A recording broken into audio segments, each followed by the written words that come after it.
Hello, everybody, and welcome back to another Oscar prediction update. It's been a while. Usually in previous years, I've tried to have one of these up every month, but this year has been a little bit different for a variety of reasons, as I've listed in the past. I did one back in March, and now I'm doing it in June, so it has been several months. But to be honest, as I've talked about before, I wasn't really sure initially what to talk about. There was so much stuff that seemed up in the air, and now that Cannes has happened, it does seem like it's a little bit clearer about the state of certain films in the race. So I feel like enough has happened that I can make an update, although, again, there's a lot of stuff that we still really don't know. So one of the things that I do when I update the predictions for the second time is I add the categories of documentary feature and international feature. I don't do the shorts, not yet. You'd have to be crazy to do the shorts this far in advance. But, so I have decided to put Skywalker's A Love Story at number 1 because that seems to be the one that has the most passion early on. I mean, most passion. You could say like Superman, the Christopher Reeve story, has passion, but that's clearly going to go the way of still Michael J. Fox story. The celebrity-based docs are never the ones that go all the way out, so I don't see Will and Harper doing it either. It's very, very rare for a film focused on a famous person to go all the way, especially if it uses a lot of archival footage. Skywalker seems to be kind of a free solo Fire of Love type thing that I think will go far in the race. And then the others are it is just guesswork at this point. Piece by piece, I'm very curious about. The trailer did look a little bit too juvenile for this category, but sometimes they like to go out of the way and acknowledge something a little bit different, something that's doing something unique, and we've had one animated documentary already nominated, so yeah, this is just me trying to advocate for more animated movies getting nominations. We'll see how far that can go. So for international feature, Secret of the Sacred Fig is not going to be selected by Iran for fairly obvious reasons, and so Emilia Perez sort of takes over as the de facto frontrunner in this category. Now, the rest of the films here, I think, could get traction, could not. It is a little bit too early to tell, but I think just based on its reaction at Cannes, I don't know how far it's going to go in terms of Best Picture, but right now it seems to be the international feature with the most broad appeal, which should help its chances significantly. Now, looking at animated feature, I decided to move Wild Robot into the number 1 spot over Inside Out 2. We are just a few days away from actual reviews for Inside Out 2, which will be very helpful when we get them, but for some reason, it's been a while since Pixar won in this category, and looking at the direction where Disney and Pixar are headed in generally, I think the Academy is going to take this opportunity to branch out and award different types of movies, and they haven't rewarded DreamWorks since Shrek, and DreamWorks, after Last Wish, is getting a lot of positive reception, so maybe, I know no one's seen The Wild Robot yet, but I think we all have hope that this could be a contender. Now, there were some interesting movies that come out of Cannes and Tribeca that people were looking into as possible contenders. I decided to put The Most Precious of Cargoes in that 5th place slot, but there are other things like Flow that could also fill the slot. And because of everything I said earlier about Disney, I don't expect Moana 2 to be good. I think that that's basically just, it was going to be a streaming series and then it got changed into a movie. There's so many red flags all over it. Also, Lin-Manuel is not doing the music. So don't be shocked when Moana 2 does not get nominated. Now for Best Sound. So I have maintained Dune Part 2 in number 1, and I have Blitz there. I've moved Joker and Furiosa up. So Furiosa, I'm just going to get this out of the way. I've seen it now, and I think it's quite good. I don't think it's going to do as well as the first film did, but I do think it should be safe to land a few below-the-line nominations. But of course, Warner Brothers has Dune, and they have Joker, so it's going to be easy for Furiosa to get lost in the shuffle, especially since it is perceived as a flop. So definitely keep your eye on that to see how well it can do. Now, Joker, I will admit the trailer didn't do that much for me. But more and more people are saying that that's going to be Warner Brothers' big priority. Well, second big priority besides Dune, but over Furiosa and over anything else that they have. And I kind of don't want, even though I was a defender of the first Joker, I kind of want to avoid all of the controversy and all of the chatter because there's always just this toxic fandom surrounding it and surrounding Lady Gaga. But I'm gonna hesitantly bump it up a few slots for now. Got a lot of negative feedback on the previous one, so I'm gonna bump it up for now.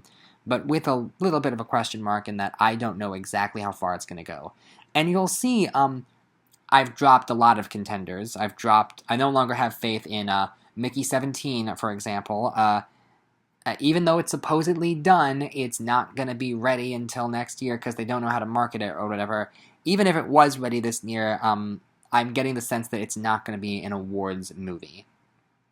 Megalopolis, obviously, after looking at the way that was received at Cannes, I think we're all morbidly curious about it, but it's clearly not going to be the top awards contender that we once pegged it as.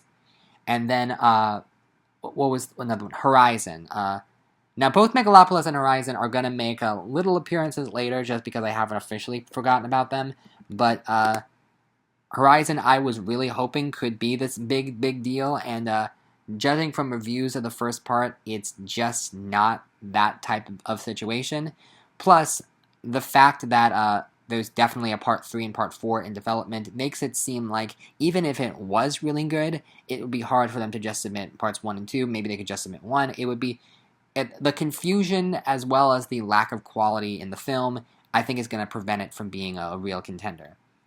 And all the rest of these are stuff I'm bumping up that 6 through 10 that maybe could contend. I've heard a lot of great things about Civil War, even though I haven't seen that yet, in terms of the sound work in the film. So maybe, but again, there's a lot of stuff that we just don't know.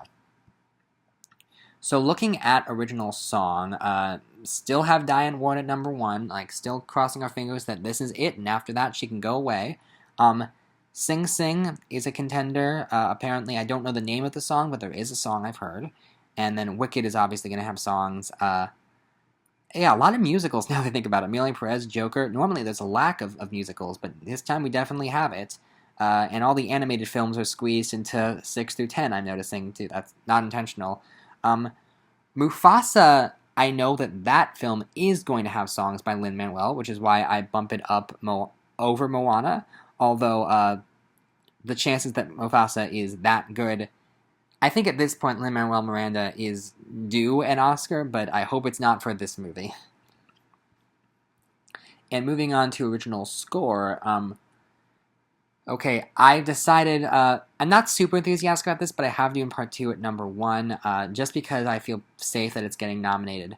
Conclave, though, feel weird just saying this, I did a whole video about this, about the book, and obviously there's no score in the book, but the composer just won the Oscar for All Quiet on the Western Front, and I think, given the tone of the book, there's definitely going to be a lot of great opportunity for music to underscore these key dramatic moments.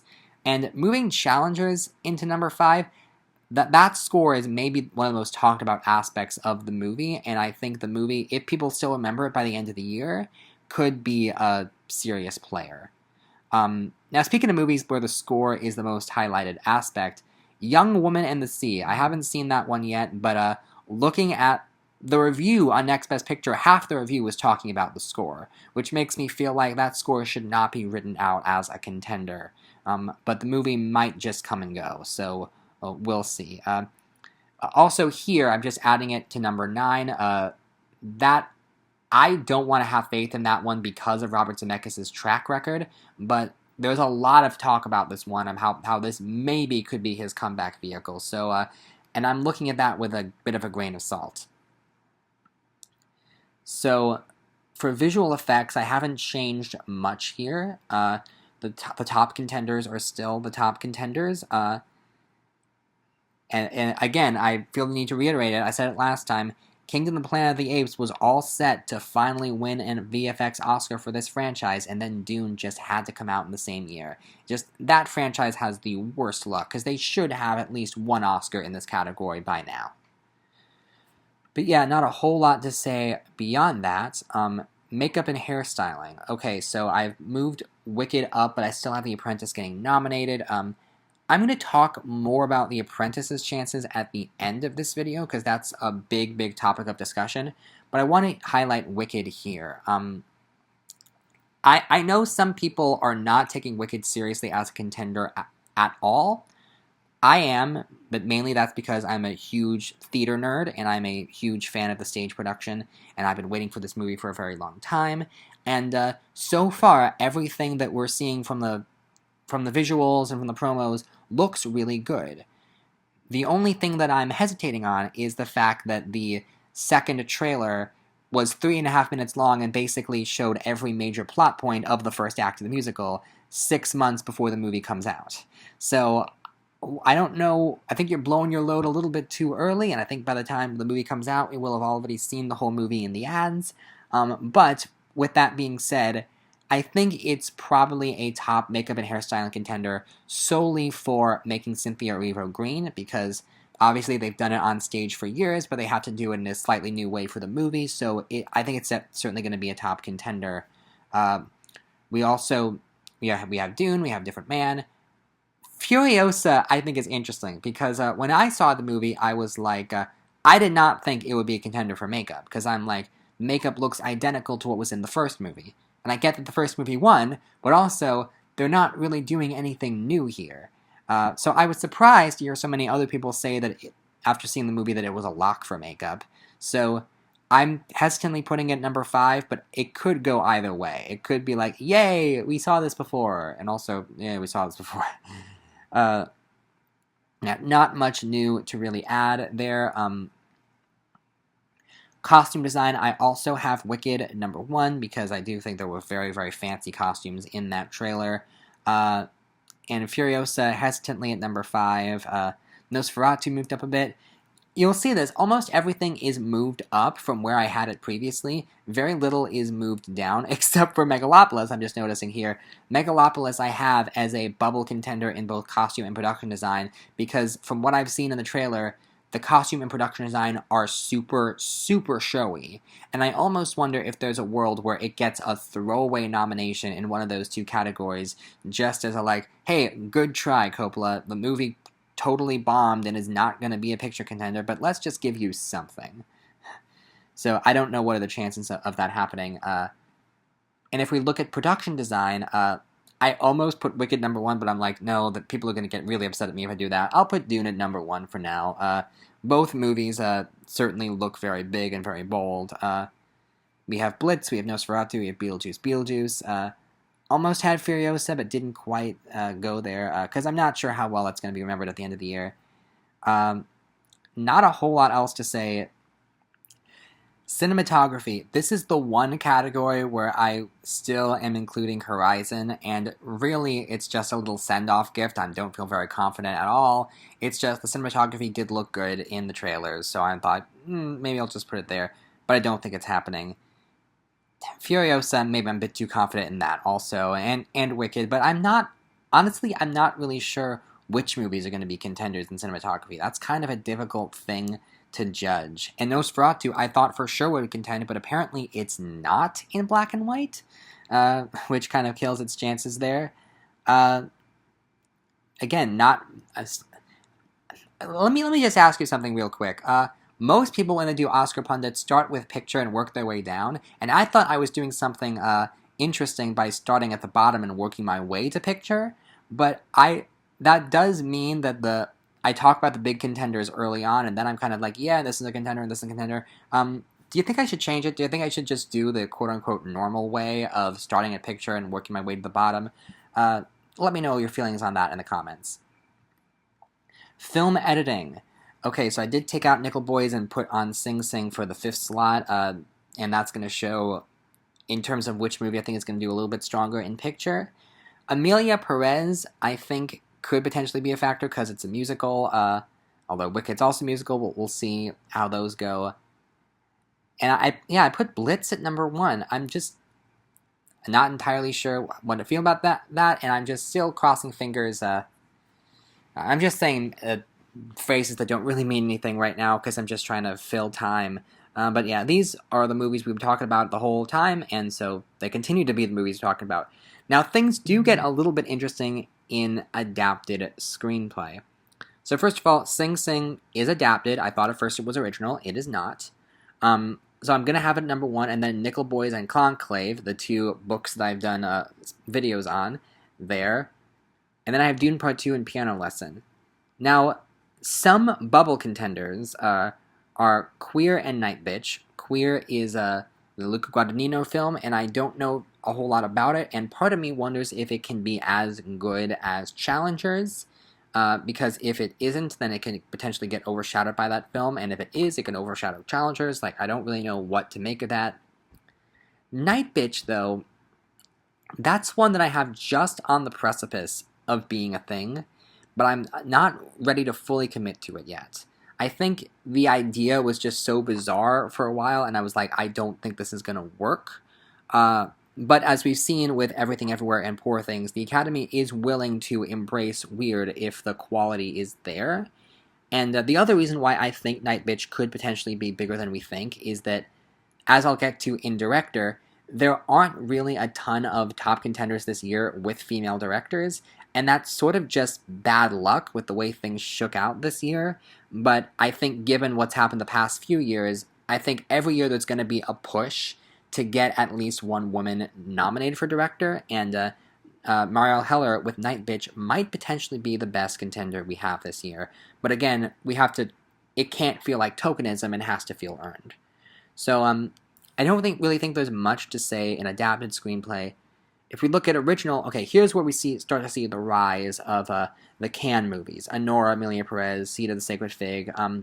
So I do think Anora is going to be one of the top contenders, and I have it winning screenplay for now. Amelia Perez, maybe. That's a little bit more of a question mark. I'm not sure how people are going to embrace that. And it's interesting to think with Amelia Perez, Wicked, and Joker 2, we have multiple musicals that are vying for awards this year. Seed of the Sacred Fig, though, I have it in screenplay, and I'm a little bit hesitant with it, as we'll see in Picture Director, but ultimately, the thing with Seed of the Sacred Fig is it has this really, really great narrative behind it of how this director had to flee his country and had to put his life on the line to get the film made, and that's really what's being celebrated. I think there is, but I've heard mixed thoughts about the movie itself. Like, is the quality enough to be a top awards player? But seeing how this year is weak and seeing how the narrative can sometimes be more important than the quality, I do think that should still be enough for Seed of the Sacred Fig to be there. And Apprentice, I very, very tentatively have it at 5 because I don't feel great about Challengers being there or anything else. I'm just not really sure what to do. I'll talk more about Apprentice later. I just wanted to throw in Hundreds of Beepers at number 10. It's probably not going to happen, but it does seem to be the most unique movie of the year, and sometimes being the most unique movie of the year can go a long way. Everyone seems to like it, so wouldn't it be something? Now on to the acting categories. So, I've moved Clarence Macklin into number 1 for Sing Sing because that's the performance that everyone who sees the film is like, this is the best, this is so good. Samuel L. Jackson, I want it to happen, but I'm still a little bit unsure about how well the movie's going to do overall. And again, nominated for a Tony for that play, but didn't win. And a lot of people just said that the Tony nomination was a token celebrity nomination. So, not really sure how far that can go. Stanley Tucci and John Lithgow. I've talked about this when I talked about the book Conclave. I do think Tucci has the slightly baitier part, but Lithgow also has a few good scenes, and they're both legends. I could see... It didn't happen last year, but it's happened pretty consistently that we've seen a movie get 2 supporting nominations, and I think Conclave could be that. It is a pretty broad ensemble film, and maybe we'll see something for some of the lesser name actors in the movie also. And then Jeremy Strong I have reluctantly coming along with The Apprentice, although I'm still not sure how well it's going to do. Brandon Wilson, as I talked about in my review of Nickel Boys, that could be the key character if they adapt the book really, really well. And then Mark Eilstein, heard some good stuff about that performance. Maybe he could come along with Honora. Kieran Culkin, I know some people are really confident about him, but I don't. I think that was an early beginning of the year indie, and I don't know if that's going to go as far as people want it to go. Supporting actress. Okay, so I reluctantly have Anjanou Ellis-Taylor in front, mainly so Nickel Boys wins something, but we don't know who she's playing. She's playing a new character who isn't in the book, and that means it's a big, big question mark. The problem is no one else really made a lot of sense as a winner. Ariana Grande would be quite the winner. The whole thing with Wicked, though, is that Grande and Erivo really are co-leads. It's always been both of their stories. At the Tonys, they were both nominated in lead. And it really would be something for Wicked to be the first movie to get 2 lead actresses nominated, but I don't think it's going to happen. I think they're going to fraud Grande into supporting. Although, seeing how it is the first half, that does make me wonder, are they a little bit more on equal footing in the first half? I don't know. But I do think it's happening. Someone said, oh, Ariana Grande is a joke. That's not. No, it's a good role. It's a good role, and I do think she can get in, especially because it is, like I said before, basically co-lead. Daniel Deadweiler, I still think is happening. Selena Gomez, I think people will be very excited about this happening. And I decided to put Leslie Manville at number 5 because she seemed like a safe choice. Isabella Rossellini, I know people are confident about that, but having read the book, there's just not a lot there for the character to do. And maybe they beefed that role up a little bit for the movie. It would not surprise me. That's why I don't have her missing entirely. But just be aware, it's not that big a role. Best Actor could potentially be an interesting two-way horse race between Colman Domingo and Ralph Fiennes. I have Domingo at number 1 for now, simply because we know that the movie is going to be a big deal, and we know that people like the movie and like him in it, and it just makes sense. I'm more assured that Domingo is getting nominated than I'm assured that Fiennes is getting nominated. Fiennes, as I talked about in the book review, it is a bit of a pulpy book, and there is a world in which the book in which this adaptation does not quite hit with Oscar voters, but if they do pull the adaptation off well, then Fiennes could potentially coast his way to not only nomination, but potentially a win. Fiennes is a beloved actor who's been in the industry for a long time, and a lot of people say he should have won for Schindler's List, so this win would make sense. But definitely keep an eye on both of them. And then Sebastian Stan. It's funny because usually the big transformation into a real-life person is what wins you the Oscar. And I do think he's the most likely to receive a nomination of anything in the movie. But we will see how far that movie can go. Because it could go one of a number of different ways, as I'll get to when I talk about picture. Joaquin Phoenix for Joker, I kind of just reluctantly put him in because, yeah, why not? He won before. People say this movie's going to be a big deal. I guess he's in. And then Daniel Craig, I was kind of running out of people, to be honest. Best Actor is looking a little bit weak this year, just looking at the potential contenders. No one in 6 through 10 really feels like, oh yeah, they're definitely going to get nominated. So I just put Craig in because a lot of people want Craig to get a nomination. Now, if we look at Best Actress, I still have Saoirse Ronan winning. Despite her age, she still somehow feels overdue for a win. Mikey Madison, though, could also be a strong contender if the reviews about Honora are correct. Would love for Erivo to win, but yeah, we are missing a lot of women of color winning this category. Imagine if we had a black woman win for playing a green woman. And then Angelina Jolie, still safe to get a nomination, we think, because of the track record of Pablo Larraín's films. Which leaves the 5th slot, and I kind of have to go with Lady Gaga, even though I don't want to. I got a lot of bad feedback last time, and it just kind of makes sense. But here's the thing. Number 6 is Carla Sofia Gascon, and she could potentially make history as the first transgender acting nominee. Openly transgender, not counting Elliot Page, but it would be a very, very big deal for Gascon to get that nomination, and Yeah, just putting that out there. Just putting out that is very, very possible. And now moving into Best Director, I still have Steve McQueen for Blitz because it's insane we've never had a black person win this category, and I'm just trying to get that to happen. But the other contenders are in the race too. Villeneuve's in the race. Sean Baker, yeah, it makes sense that he would get on, given his track record of films, as I talked about before. Mohamed Rasoulouf. Yeah, how are you going to not nominate him?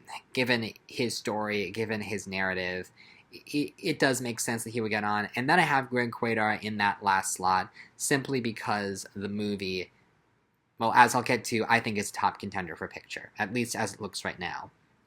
And it is a shame that I couldn't put on Marielle Heller in this 10. I wanted to, but all of these contenders look like they're going to be bigger deals than Night Bitch, at least at the moment, but Heller is certainly waiting in the wings. Which leads us to Best Picture. So, I have decided to put Sing Sing at number 1. For a while, I wasn't sure. I had Nickel Boys at number 1 when I did my year in advance predictions, and after reading the book, I certainly think Nickel Boys is going to be a top contender, but the thing is, if you want to actually win Best Picture, you can never go too bleak. And Nickel Boys is very, very bleak, which I think will certainly make it a top contender, but will make people reluctant to actually vote for it to win. I think Dune Part 2 is a assured nomination, and the rest of these, the rest of the top 5, I think, are all assured nominations, as for what we know right now, because something crazy could change. Conclave, again, could be too pulpy, could be too much of a thriller, but I have faith in Edward Berger. And then Joker and Wicked are both big blockbuster movies, and it would be weird to have them both in as well as Dune. We don't usually have this many blockbusters, but times are certainly changing. And Seed of the Sacred Fig, yeah, I think the narrative is going to help it. Also, the thing to remember this year is that it is weaker than most years. Due to the strikes, a lot of the big things have not... a lot of the big movies that would come out this year have gotten postponed, and a lot of the bigger movies that were expected to be big did not do well at Cannes. That's why I've had to take out Megalopolis and Horizon and, what was the other one? Mickey 17. But speaking of Cannes, that does lead me nicely to The Apprentice, which I've sort of wavered on a bit. So when the initial reviews for The Apprentice dropped, my initial thought was, okay, people are saying the performances are good, but the movie's just fine. People are saying it doesn't really tell you anything about Trump that they didn't already know. And so, and also, are people really in the mood for a movie about Trump at this point? So I was sort of thinking, okay, 2 acting nominations and no picture nomination. But then, the more time went on, and the more I heard about the controversy surrounding the film, with Trump trying to sue the movies, and trying to sue the production, and all of these major studios being hesitant to pick up the movie for distribution, it's sort of becoming more and more of a thing, and I kind of feel like the more it goes on, it actually, I know some people are saying it totally kills the movie's chances, and that the movie might not even come out, but I think it could potentially be a benefit. First of all, I'm shocked that Trump is taking this movie as seriously as he is, because in the past, all negative press has only helped him. So the fact that he thinks this movie might do damage to his campaign when being a literal convicted felon has not done damage to his campaign says a lot. Like, if he's scared of this movie, I think more people should see this movie. Certainly, the fact that Adam McKay's films have been nominated before, it means the Academy is largely liberal, and it is also largely California, after all. So I think if this movie got a release, any kind of release, even if they did what was it, The Interview did, where they released it on YouTube and it became this big media story that way, just whatever they need to do to make sure it gets seen. Granted, if they did that, I don't know if it would be eligible for awards, but maybe they could do some sort of weird qualifying run in a few theaters. It doesn't have to be crazy, but I think that, here's the thing.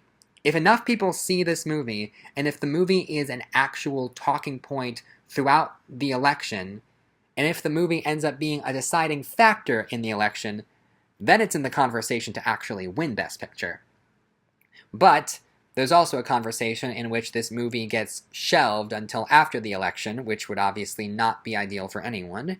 And so I don't entirely know what to do with it, and I'm just leaving it at number 10 for now. Okay, that was a long-winded route, but I don't really have much to say. Emilia Perez, I almost had that on over The Apprentice. I probably should have it on over The Apprentice, but it feels weird to have 3 Cannes movies in, with Emilia Perez, Siege of the Sacred Fig, and Honora.